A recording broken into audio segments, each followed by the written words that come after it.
वाले कानून के साथ ही राज्य व केंद्र सरकार के खिलाफ अपनी मांगों को रखने किसान महापंचायत सभा के तहत अपनी आवाज बुलंद की गई। छत्तीसगढ़ प्रगतिशील किसान कांग्रेस के आह्वान पर सोमवार को दुर्ग के मानस भवन प्रांगण में किसान महापंचायत सभा का आयोजन किया गया, जिसमें जिले भर से किसान सैकड़ों की संख्या में पहुंचे। इसी कड़ी में किसान महापंचायत सभा की मंच के माध्यम से किसान हितों में अपनी आवाज बुलंद की और राज्य सरकार व केंद्र सरकार को किसानों की अनदेखी न कर किसान हित में कार्य करने को लेकर आगाह किया गया। इसी तरह कार्यक्रम में पहुंचे किसानों ने राज्य सरकार व केंद्र सरकार द्वारा चुनाव के वक्त किए गए वादों को याद कर उस वादों को पूरा करने की बातें कही।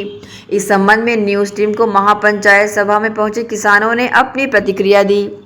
महापंचायत का मतलब ये होता है किसानों की एक पंचायत, और उस पंचायत में हम किसानों के जो मुद्दे हैं, सरकार द्वारा कही गई और किसानों के मुद्दे, इन दोनों का ताल मिल करके हम चर्चा करते हैं, उसका निचोड़ निकालते हैं। निचोड़ निकालने के बाद में लड़ाई की रणनीति तैयार करते हैं। इसका ये मतलब है। प्रगतिशील किसान संगठन के द्वारा पिछले 8 साल से किसान संसद के नाम से पहली और बाद में किसान महापंचायत के नाम से किसान मन के एक बड़े आयोजन हम करत रहे। बीच में 2 साल कोरोना वायरस के कारण ये आयोजन नहीं हो रही से ये जो किसान महापंचायत दुर्ग में हो थे और राजीव में जो किसान महापंचायत हो रही से या दिल्ली में आंदोलन करने वाला किसान मन जो किसान महापंचायत करत है, इनमें बुनियादी अंतर है।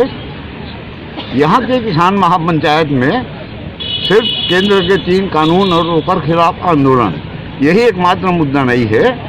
केंद्र सरकार किसान मन से संबंधित और भी बहुत सारा वादा करे है, जिसे 2022 तक आमदनी दोगुना करना है।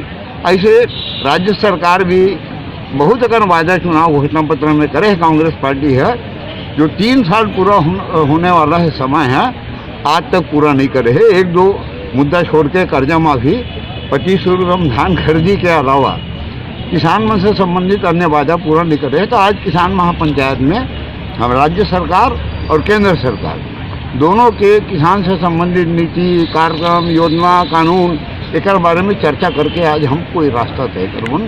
देखिए, 3 कृषि कानूनों की वापसी और समर्थन मूल्य गारंटी की मांग को लेकर के 11 महीने से देश में आंदोलन चल रहा है। केंद्र सरकार का रवैया अभी भी अड़ियल बना हुआ है। वो अपने दमनकारी और तानाशाही रवैये पे कायम है। जहां केंद्र सरकार का जो ये अन्याय है उसके खिलाफ संघर्ष करने की ज़रूरत है, वहीं जो राज्य की सरकार है वो वादा खिलाफी और लगातार किसानों की उपेक्षा कर रही है। आधा अधूरा कर्ज माफ़ी करके अपना पीठ थपथपा रही है। 2500 का जो क्या बोलते हैं इन्होंने वादा किया था, उसमें जो सालाना समर्थन मूल्य की वृद्धि हो रही है वो अपने खाते में ले रही है ना, जबकि किसान की लागत लगातार महंगाई बढ़ने के कारण बढ़ते जा रही है। तो ऐसे में क्या बोलते हैं ये भी देखने का विषय है कि इनको अब कम से कम 3000 समर्थन मूल्य क्या बोलते हैं करना चाहिए।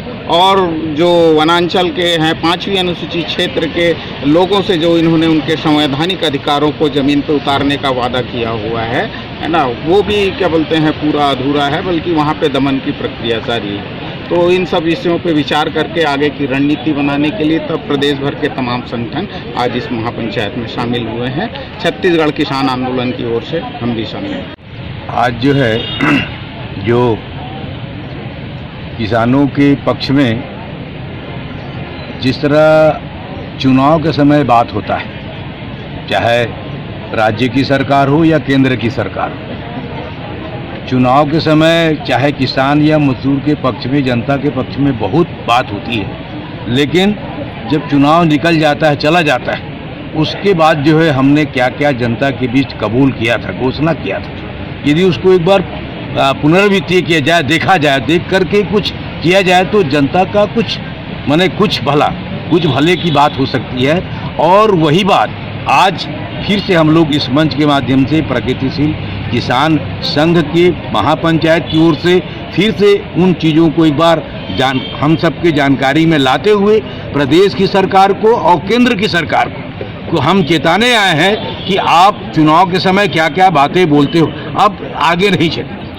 धीरे धीरे प्रदेश की जनता, प्रदेश का किसान, प्रदेश की महिला, प्रदेश का नौजवान अपनी हालतों को समझकर धीरे धीरे जनता में जागरूकता आई है। अब इस जागरूकता के सामने इस प्रकार से लगातार घोषणा करके वोट देने का जो बात आप लगातार करते आ रहे हो, अब आने वाले दिनों में इसके लिए जनता तैयार है। और यदि जनता तैयार है, समझ लिया है, तो आपको भी बात समझ लेनी चाहिए। याद करो, आप अपनी घोषणा को, चाहे राज्य की सरकार हो चाहे केंद्र की सरकार हो, और उसमें कितने % आपने जनता की मांग को माना है या देने की बात कर रहा है, ये यदि बात अब नहीं चलेगी। ऐसे कुछ मुद्दों को लेकर के आज की इस बैठक में, आज की चर्चा में बात होगी, और बात होकर के जो है आने वाले दिनों में सरकार को ये बात बताई जाएगी कि अब जो है जनता जो है आपको किसी तरह बर्दाश्त नहीं करे। ग्रैंड एशियन न्यूज के लिए दुर्ग से नसीम फारूकी की रिपोर्ट।